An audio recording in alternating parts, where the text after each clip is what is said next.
Morning, morning. Yan. Kain na naman tayo. Ulam namin, oh. Yan. Itlog. Yan. At saka tuyo. Ayun. Mga ano ni Mrs. Oh, nakatalokbong pa yan. Malamig. Takot na siya makita ang mukha niya. Ayun, oh. Ayaw pakita ng mukha. Nilalamig ako. Giniginaw na siya. Kunyari lang yan.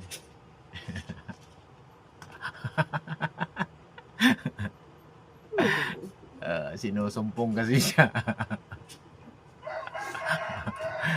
Yan. May kamote. Yan o. Yan. Kamote. Sarap. Harangan tayon. Oh, di ba? Kain ka namin, kain ka ng mabuti. Oh. Hirap ng pumalit. Ayan. Mangan tayon.